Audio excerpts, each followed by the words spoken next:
9 जून भगवान बिरसा मुंडा यांची पुण्यतिथी आहे आणि या निमित्ताने संघाच्या शाखेवर अशा विषयावर बौद्धिक वर्ग ठेवला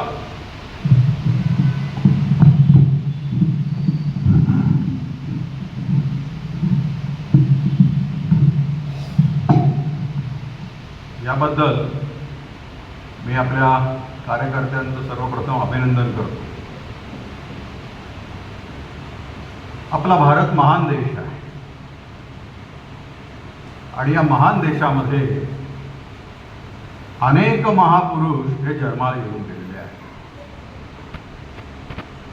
असं म्हणतात की भारतामध्ये जन्म म्हणजे हे पुण्याचं काम आहे.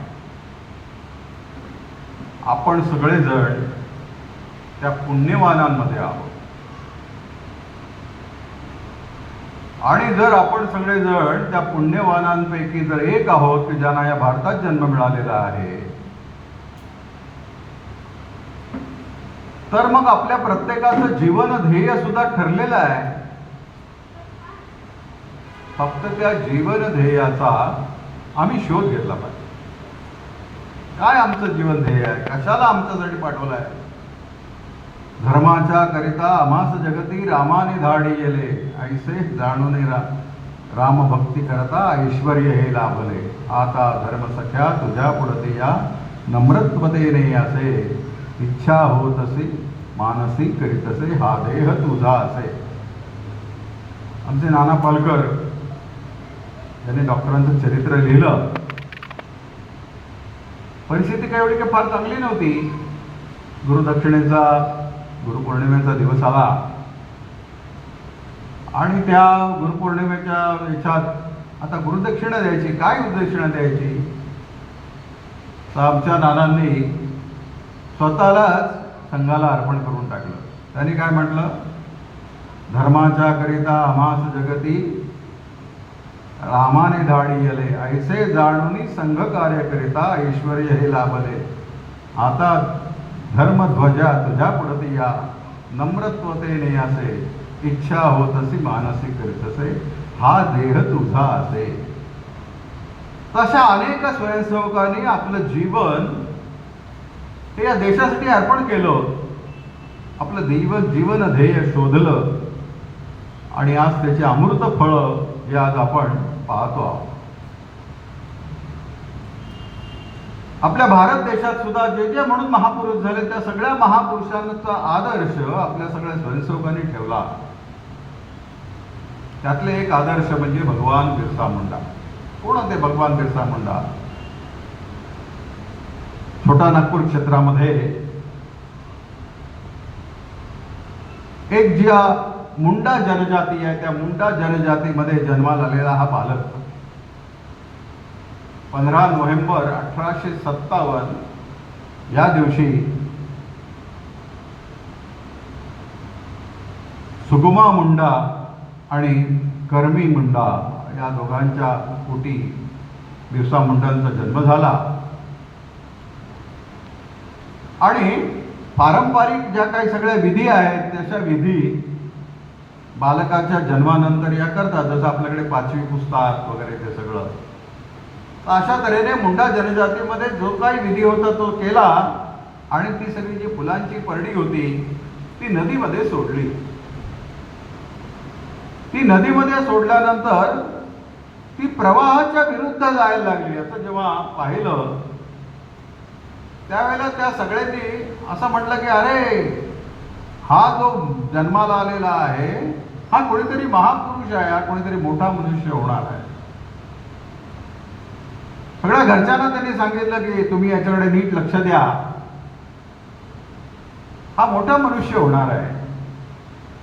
दंतकथा असेल काही असेल, परंतु लहानपणापासूनच याच्याकडून काही ना काहीतरी होणार अशी अपेक्षा त्या पालकांनी बाळगली. हा मोठा होत गेला. त्या काळामध्ये त्यांच्या जन्माच्या वेळेची स्थिती काय होती? तर सर्वदूर ब्रिटिश साम्राज्य हे पसरलेलं होतं. 23 जून 1757 या दिवशी प्लासीची लढाई झाली. सिराजुद्दौला हा त्यावेळेला बंगालचा नवाब होता. त्याच्या विरुद्ध रॉबर्ट क्लाईव्ह आणि त्याचं युद्ध झालं आणि तिथे इंग्रजांचा पहिला विजय झाला. आणि तेच पासून 1857 म्हणजे 100 वर्षामध्ये इंग्रजांनी संपूर्ण भारतभर आपलं साम्राज्य उभं केलं. सुरुवातीला बंगाल प्रांत आणि मग सगळ्या संस्थानिकांच्या भांडणांमध्ये त्यांनी भाग घ्यायला सुरुवात केली. आणि त्यांच्या भाग घेऊन त्याची भोक्याची जी गोष्ट आहे की 2 मांजरं होती आणि त्या 2 मांजरांच्या याच्यामध्ये तो खवा त्यांनी आणला. ते म्हणाला की बाबा त्याचा ते एकट्याने कसा खायचा, मग त्याचे अर्धे भाग करूया. आणि मग वानर आला, ते म्हणाले मी करून देतो. तो तराजू घेऊन आला आणि त्याने तो सगळा खवा एकदा इकडे कमी असं म्हणून तो खाऊन टाकला आणि तो पळून गेला. काय घेऊन आला होता? तराजू. तसं हे तराजू घेऊन आलेले इंग्रज ज्यांनी इथल्या संस्थानिकांच्या भांडणामध्ये आपलं महत्त्व हे उभं केलं. आणि इसवी सन 1818 मध्ये मराठ्यांना हरवून त्यांनी या संपूर्ण भारतावर आपलं एकछत्री साम्राज्य हे उभं केलं. तर त्यावेळेला या छोट्या नागपूर भागामध्ये काय स्थिती होती, तर ही ज्या सगळ्या ज्या जनजाती होत्या, मुंडा जनजाती, उराव जनजाती, त्यानंतर खागीर जनजाती, तर या जनजातींचं पूर्वी काय असायचं की सगळं जे जंगल होतं, जंगल आणि जमीन ही सगळी वनवासींची होती. तिथे जे काही म्हणून पिकायचं त्याच्यावर अधिकार हा वनवासींचा होता. परंतु इंग्रजांनी काय केलं, त्यांनी त्या सगळ्या जमिनींचे पट्टे हे जमीनदारांना वाटून दिले. त्यांना म्हणायचे जिबू, त्यांना वाटून दिले. आणि मग जे आदिवासी, जे वनवासी त्या ठिकाणी जमीन कसायचे त्यांच्याकडून ते लोक कर घ्यायला लागले. आणि तो अन्याय अत्याचार वाढतच गेला. यांचं स्वतःचं सगळंच गेलं आणि ते केवळ शेतमजूर झाले. त्या जमीनदारांच्या घरी त्यांना काम करावं लागायचं. जे ब्रिटिश अधिकारी आहेत तसं त्यांची सेवा करायला लागायची. आणि खायला प्यायला सुद्धा मिळायचं नाही अशी परिस्थिती, ही सगळी परिस्थिती ही त्या काळामध्ये वनवासींची होती. मग त्याच्या विरुद्ध कोणी आवाज उठवला की नाही, तर आवाज उठवला.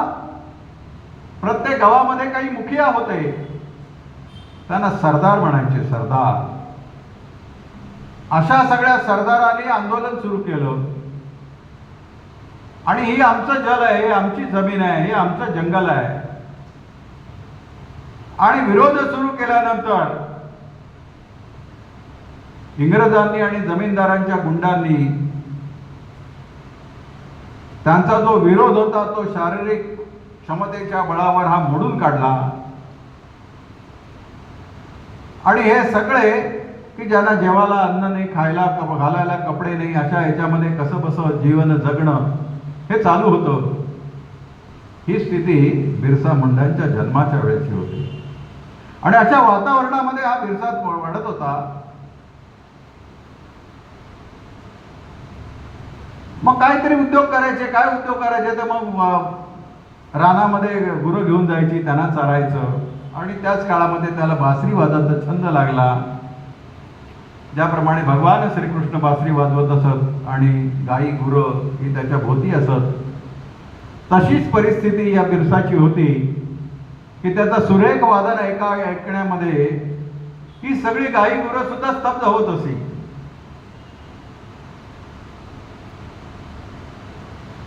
परंतु त्याचा साक्षात्कार झालेला होता की हा कुठे मोठा मनुष्य होणार आहे, याच्याकडे लक्ष दिलं पाहिजे.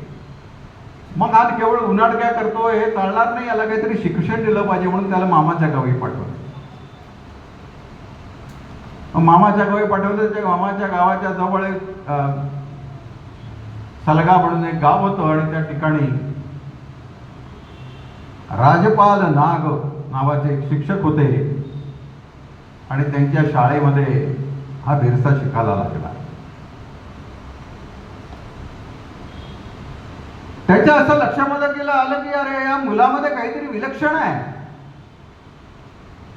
हा बुद्धिमान आहे, हा हुशार आहे, याला अधिक पुढे शिकवलं पाहिजे.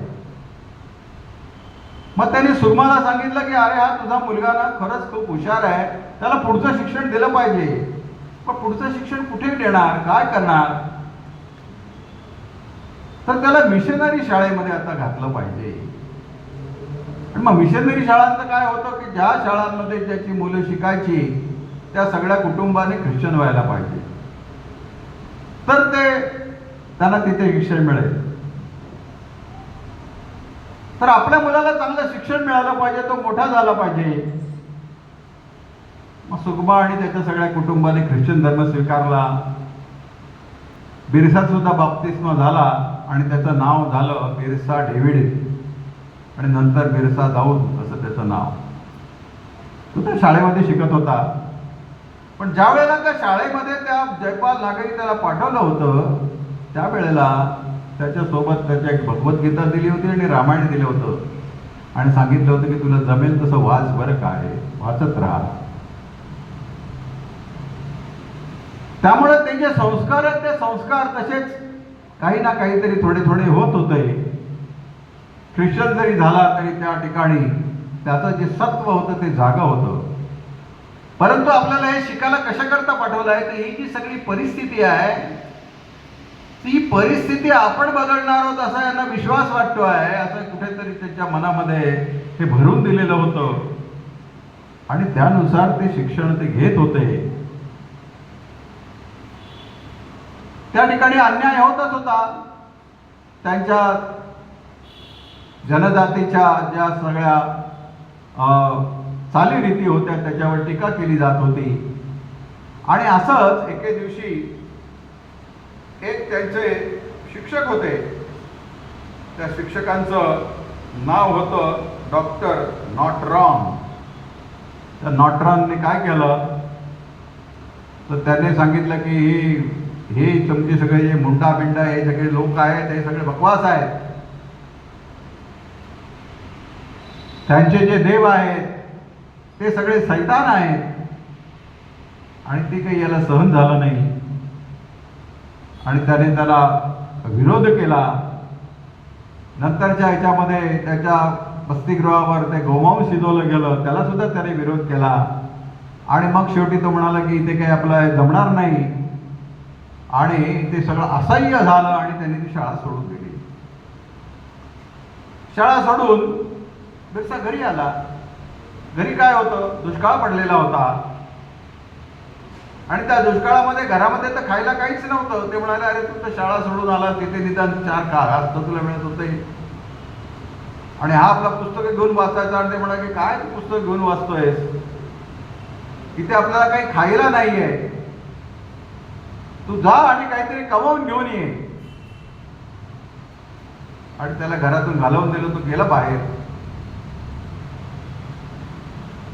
फिरता फिरता त्याने असं बघितलं की एका ठिकाणी एका प्रेताला पुरण्याचं काम चालू आहे. त्याच्यामध्ये असं त्यावेळेला अशी होते की जो मनुष्य आहे, जो मुर्दा आहे, त्याच्याबरोबर त्याचं जे काही सगळे दागिने बिगिने असतील ते सगळे त्याच्याबरोबर हे पुरत असत. इकडे खायला अन्न नाही आहे परंतु त्याचं जे आहे ते त्याच्याबरोबर पुरून टाकायचं, अशी परिस्थिती. त्याने ते बघितलं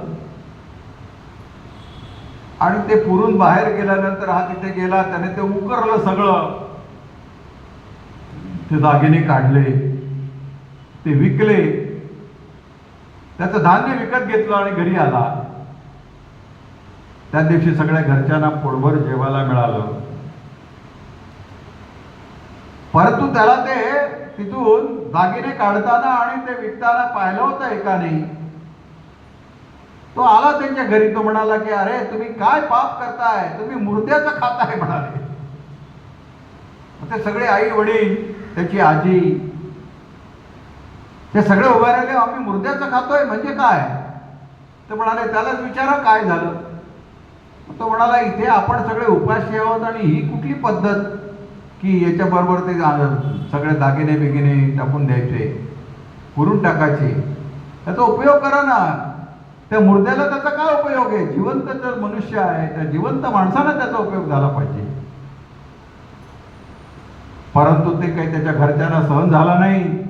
त्यांनी सांगितलं तू आमचं जीवन बाटवलेलं आहेस, आम्ही फार मोठं आमच्याकडनं तू पाप घेतलेला आहेस, आता तू या घरात बिलकुल राहू नकोस, तू इथून निघून जा.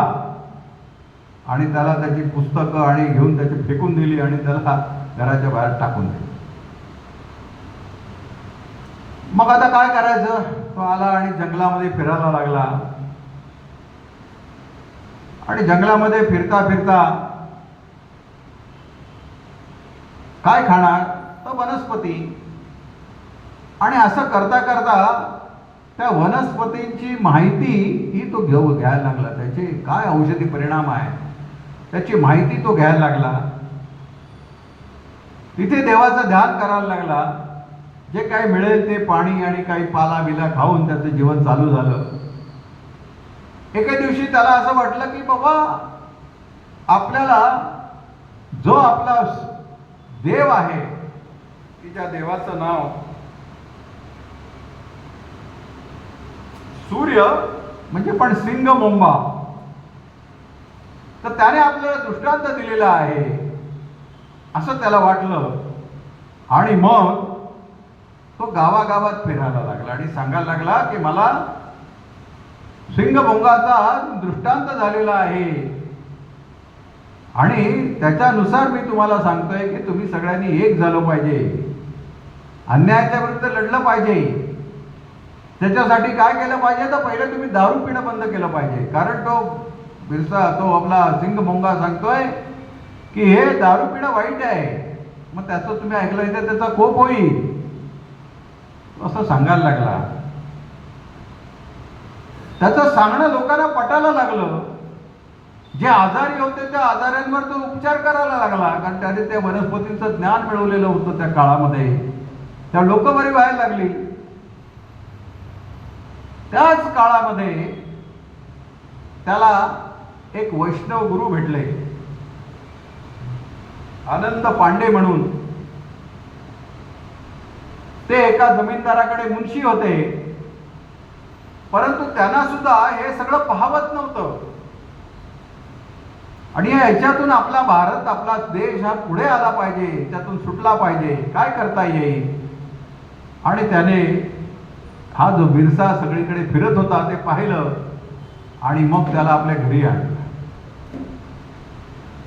त्याच्या सहवासामध्ये तो वैष्णव झाला. गळ्यामध्ये तुळशीची माळ घातली, चंदनाचा टिळा लावला, जानवं पहिरलं, ग्रंथ वाचले. हा शिकलेला होताच, ग्रंथ वाचले. आणि एके दिवशी त्याने ठरवलं की आता अधिक आपल्याला फिरायला बाहेर पडलं पाहिजे. आणि त्याने सांगितलं की मी आता सिंगभोंगाचा अवतार झालेलो आहे. आणि त्याने गावोगावी फिरायला सुरुवात केली, संघटन सुरू केलं. आपण एक झालं पाहिजे. जे सरदार आंदोलनामध्ये सगळे सरदार होते तेही बरोबर आले आणि एक अहिंसात्मक आंदोलन हे सुरू झालं. लोक एकत्र व्हायला लागले. आणि मग इंग्रज सरकारलाही समजलं की अरे हे काहीतरी वेगळं चाललं आहे, हे थांबवलं पाहिजे. मग त्यांनी बिरसा मुंडा आणि त्याचे वडील सुखना मुंडा याच्या दोघांनाही पकडलं आणि त्यांच्यावर खटला भरला. त्यांना सांगितलं की तुम्ही लोकांना फिरवता आहात, इंग्रज सरकारच्या विरुद्ध सांगत आहात, सारा हे देऊ नका म्हणून, सारा देऊ नका म्हणून सांगता आहात. त्यांच्यावर खटला भरला आणि त्यांना 2 वर्षाची शिक्षा झाली. हजारीबागच्या तुरुंगामध्ये हे त्यांना ठेवलं. या 2 वर्षाच्या काळामध्ये त्यांचे वडील होते ते मृत्युमुखी पडले. मग याच्या मनामध्ये तो सगळा राग होताच की माझ्या कुटुंबाला ख्रिश्चन बनवलं, माझ्या वनवासींचे हे हाल चाललेले आहेत बांधवांचे. त्यांना खायला सुद्धा काही नाही. त्याच्याबद्दलचा राग त्याच्या मनामध्ये. आणि याच्यावर काही ना काहीतरी केलं पाहिजे. तर कोण करणार? मी का नाही? आपल्याला संघाच्या स्थापनेची पार्श्वभूमी सुद्धा माहिती आहे की पूजनीय डॉक्टरांना 1 वर्षाची सजा झाली आणि त्याच्यामध्ये त्यांनी चिंतन सुरू केलं की याच्यामध्ये हा भारत हा कायम गुलाम होतोच का? आधी कोण अलेक्झांडर आला, मग म्हणे काय मोगल आले, मग येता इंग्रज आले, आणि हा भारत सारखा गुलामीतच का आहे? काय त्याला कारण आहे? भारतामध्ये पराक्रम नाहीये का? पराक्रम आहे. हुशारी नाहीये का? तर हुशारी आहे. मग तरी का? तर त्यातलं सत्व नष्ट झालंय. ते सत्व जागृत केलं पाहिजे. त्यांच्यातले जातीभेद, धर्मभेद हे बाजूला केले पाहिजेत. पंथभेद बाजूला केले पाहिजेत. एक हिंदू म्हणून त्याला उभा राहायला पाहिजे. त्याला एक स्वाभिमानी असा हिंदू उभा राहायला पाहिजे. कोण करणार? त्यांचं वय 35 होतं. तर म्हणाले मीच का नाही? आणि मग डॉक्टरांनी 8वी 9वीच्या मुलांना बरोबर घेऊन संघाच्या शाखा सुरू केल्या. त्याचा आज वृक्ष आपण पाहतोय. तसं बिरसाने ठरवलं की अरे काय म्हणून मी या ठिकाणी खितपत राहायचं आहे. मी या सगळ्यांना एकत्र करीन. आणि जेव्हा 2 वर्षानंतर बिरसा मुंडा बाहेर आले, त्यावेळेला जनजातीने त्यांचं मोठं स्वागत केलं की आमचा धरती आबा आला आहे. म्हणजे काय? पृथ्वीचा पिता आलेला आहे असं त्यांचं स्वागत केलं. त्यांच्या अंगामध्ये वैद्यकीचे गुण होते, ते तर चालूच होते. मग तर अनेक दंतकथा किंवा त्यांनी हात लावला आणि आजार बरा झाला, असे काही दंतकथा निर्माण झाल्या आणि त्यांना मग एक भगवानाचं रूप प्राप्त झालं. मग त्यांनी सांगितलं की आता हा आपण ज्या गुलामीमध्ये आहोत ते संपेपर्यंत आपण काही आता घेतल्या पाहिजेत की आता आपल्या केस कोणीही विचारायचे नाही. जोपर्यंत आपण या गुलामीतून मुक्त होत नाही तोपर्यंत केस विंचरायचे नाही. कोणीही दारू प्यायची नाही. नेहमी शस्त्रसज्ज राहायचं. या जमीनदारांना सारा द्यायचा नाही. अशा तऱ्हेचा त्यांचा प्रचार सुरू झाला आणि त्याला फार मोठं हे लोकांचं पाठबळ मिळायला लागलं. आणि मग अशी एक मोठी सभा ही डोंगरी नावाच्या एका पर्वतावर अशी सभा भरली. जवळजवळ 7,000 असे वनवासी बंधू भगिनी लहान मुलांसह हे सगळे बिरसांना ऐकायला आलेले होते आणि त्यांचं भाषण सुरू होतं. आणि इंग्रजांना भनक लागली. त्यांनी बंदुकांसह त्या ठिकाणी हल्ला केला. वनवासींकडे काय होतं? तीरकमठे होते. त्याच्यातून काय होणार? पोलिसांनी गोळ्या बरसवल्या. असं म्हणतात की पहिला जालियनवालाच्या आधीचा जो हत्याकांड झालं ते या डोंबरीमध्ये झालं. 400 मुलं, बायका, तरुण असे मारले गेले आणि लोकांनी बिरसा मुंडांना त्या सगळ्या याच्यातून वाचवलं आणि ते घेऊन गेले बाहेर. आणि हा झाल्यानंतर मग बिरसाने सांगितलं की आता काही थांबण्यामध्ये अर्थ नाही. आता आपल्याला उलगुलाम, आता विद्रोह करण्याशिवाय आपल्याला काही मार्ग नाहीये. मग त्यांनी काही घोषणा दिल्या. काय घोषणा दिल्या? तर आबुआ राज येते जाना, महाराणी राज तुंडू जाना. तर आपण राजे आहोत, इथे आपलं राज्य असलं पाहिजे. तर आपलं राज्य येईल आणि महाराणीचं राज्य निघून जाईल. आबुआ दिशमू आबुआ राज, आपल्या देशात आपलं राज्य, अशा त्यांनी घोषणा दिल्या आणि काम सुरू झालं. जे जमीनदार होते अशा जमीनदारांची घरं पेटवली गेली. जे म्हणून विरोध करत होते अशांच्या विरुद्ध सगळा वनवासी एकत्र झाला आणि मुंडा जनजाती त्याच्यानंतर उराव जनजाती, खारिया जनजाती आणि त्या सगळ्या तिथल्या जनजाती या एकत्र झाल्या आणि या तऱ्हेचं मोठं आंदोलन हे बिरसा मुंडांनी उभं केलं. मग सरकारने त्यांना पकडण्यासाठी 500 रुपयांचं बक्षीस लावलं. आणि आपल्याला माहिती आहे त्यावेळेचे 500 रुपये म्हणजे आजचे जवळजवळ 5 लाख. त्यामुळे एका गावामध्ये त्यांनी शरण घेतलेली असताना, तिथे विश्रांती घेत असताना मुंडा जमातीतल्याच कोणीतरी पोलिसांना ती बातमी दिली आणि पोलिसांनी ससैन्य येऊन त्यांना पकडलं आणि मग त्यांना रांचीला घेऊन गेले. 1899ला हा डोंबारीचा भाग झाल्यानंतर या सगळ्या 3-4 महिन्यामध्ये एक प्रकारचा वनवासींचा जो विद्रोह दिसला आणि त्या विद्रोहाचं कारण कोण तर बिरसा मुंडा. आणि त्या बिरसा मुंडांना त्यांनी पकडलं. परंतु बिरसा मुंडांना जर ठार मारलं तर आणखीन विद्रोह होईल म्हणून त्याला फक्त तुरुंगातच ठेवलं. पण हट्टे कट्टे बिरसा मुंडा असं म्हणतात की त्यांच्या जेवणामधून, त्यांच्या पाण्यामधून रोज त्यांना विष दिलं गेलं. आणि हा हट्टाकट्टा असलेला मनुष्य 9 जून 1900 या दिवशी रांचीच्या तुरुंगात मृत्यू पावला. त्यावेळेला त्यांचं वय 25 होतं. तर अशा या 25व्या वर्षी त्यांना हौतात्म्य पत्करावं लागलं. परंतु त्यांच्या हौतात्म्यामुळे आंदोलन मात्र थांबलं नाही, ते वाढतच गेलं. आणि मग शेवटी 1908 साली इंग्रज सरकारला वनवासींचे हक्क मान्य करणारा कायदा करावा लागला. हे त्यांच्या जीवनाचं यश आहे. परंतु त्यासाठी शेकडो वनवासींना आपली प्राण द्यावे लागले. आणि नंतरच्या काळामध्ये सुद्धा काही फारसा फरक त्यांच्यात पडला नाही.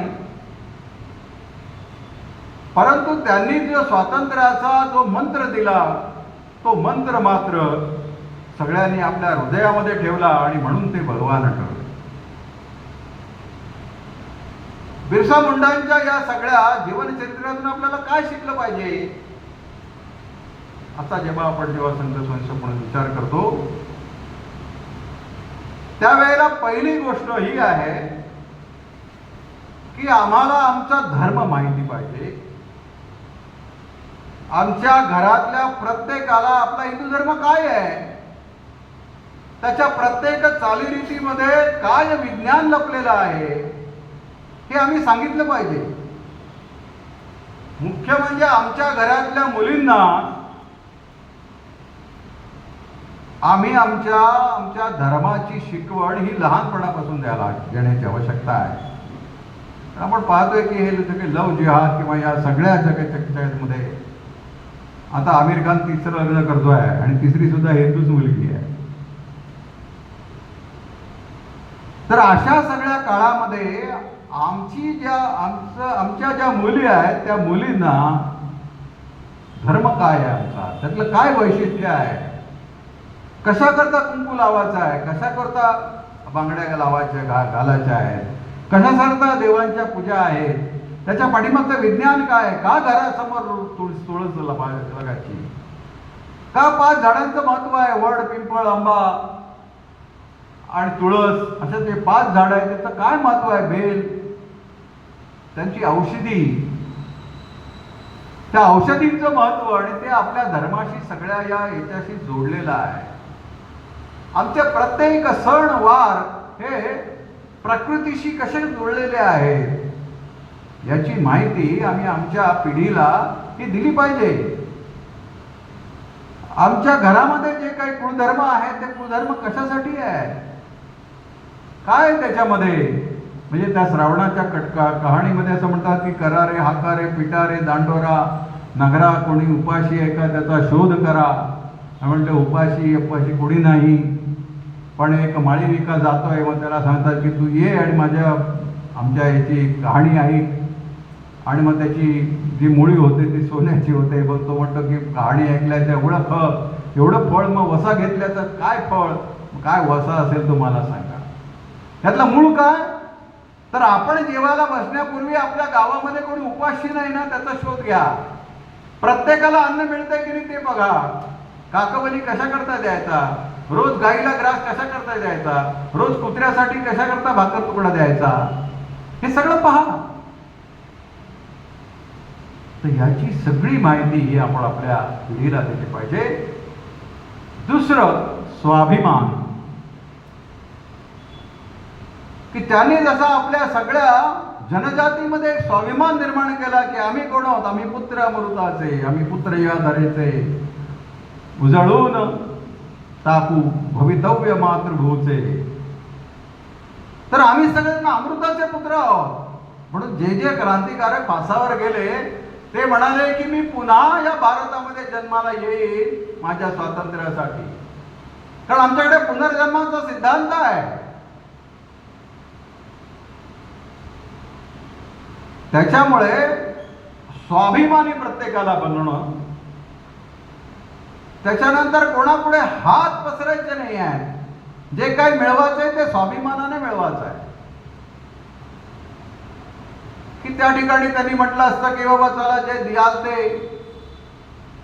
सध्या आता आपण बघतोय की वेगवेगळ्या ह्याच्यामधून काही ना काहीतरी लाडकी बहीण योजना किंवा आणखी या सगळ्या ह्याच्यातून एक फुकटेगिरी वाढत चाललेली आहे. तर आपल्या समाजाला, आपल्या घरातल्या मुलांना एक स्वाभिमान शिकवला पाहिजे की जे काही आपण कमवू ते सगळं आपल्या कष्टातून आपल्याला कमवायचं आहे. त्यांनी सांगितलं व्यसनाधीनता सोडा. आपल्या याच्यामध्ये आज कालच मी एका कॉलेजला कार्यक्रमाला गेलो होतो. त्या कॉलेजचे जे प्रिन्सिपाल होते की ते म्हणाले की बाबा आमच्या असं लक्षामध्ये येतं आहे की त्या मुलांच्या बॅगांमध्ये कोणीतरी गोळ्या टाकून जातो आणि मग ती गोळ्या ते आपले खातात, त्यांना काय माहीत नसतं आणि मग ते अडिक्ट होतात. अशा गोष्टी होतात. तर या सगळ्या याच्यामध्ये मग मुलांना वेगवेगळ्या सवयी लागतात. अरे घेऊन तर पहा, त्यात एकच प्याला घेऊन तर पहा, काय काय हरकत नाही. आमचे आई वडील एकत्र बसतात आणि मग ते मुलगा पाहतो, मग तो म्हणतो की काय काय ते बियरचा आहे, ती कुठे आहे, ती कुठे वाईन आहे, ती काय ती कुठे दारू आहे. मग ते बियर पिता पिता तो कधी अडॅप्ट होतो हे सांगता येत नाही. म्हणून त्यांनी सांगितलं की पहिलं काय, तर पहिलं दारू सोडा, या व्यसनापासून सगळे दूर राहा. त्यामुळे आपल्या सुद्धा आपल्या परिवारामध्ये, आपल्या नातेवाईकांमध्ये ह्या व्यसनाधीनतेपासून आपल्या सगळ्यांना आपल्याला दूर केलं पाहिजे. त्यांनी सांगितलं की जल, जंगल आणि जमीन याच्यावर प्रेम केलं पाहिजे. पाणी हे वाचवलं पाहिजे. आपल्या ज्या नद्या आहेत त्या प्रदूषित करता कामा नये. त्यामुळे आपण जे काही पंचपरिवर्तनाचं या सगळ्या शताब्दीमध्ये जे सगळं ठेवलेलं आहे तो सगळा त्याचाच परिपाक आहे. तर त्यातल्या या जल, जमीन आणि जंगल तर हे आपल्याला टिकवलं पाहिजे. आपण जन्माला आलो त्या जन्माला निदान एक झाड तरी आम्ही लावलं पाहिजे. जर झाड ऑक्सिजन देत असेल, ते जर हवा शुद्ध करत असेल, तर आमचं काम आहे की आम्ही सुद्धा एक झाड लावून ते जगवलं पाहिजे. त्यांच्या जीवनामध्ये त्यांनी या गोष्टींसाठी आपल्या जमातीला कायम सांगितलं की आपलं जल शुद्ध असलं पाहिजे, आपलं जंगल वाचलं पाहिजे आणि आपली जी जमीन आहे ती जमीन कोणालाही देता कामा नये. त्याच्यामुळे आपला भारत देश जरी सैनिक तिथे लढताय, पण त्या सैनिकांच्या पाठीमागे आम्ही जरी या ठिकाणी उभे राहिलो तरच ती शक्ती त्या ठिकाणी ही उभे राहणार आहे. आज आपण त्याचे प्रसार चिन्ह पाहतो आहोत. परंतु त्या काळामध्ये आपला सगळा समाज एकत्र होणं, तो सगळ्या भेदांपासून दूर होणं आणि ही एकतेची मशाल की सर्वदूर आपल्याला पसरवणं हे मोठं काम हे त्यांनी त्यांच्या काळामध्ये केलं. आत्ताच्या काळामध्ये आपण त्याचं एक वाहक होऊन तशा तऱ्हेचाच प्रयत्न करूया.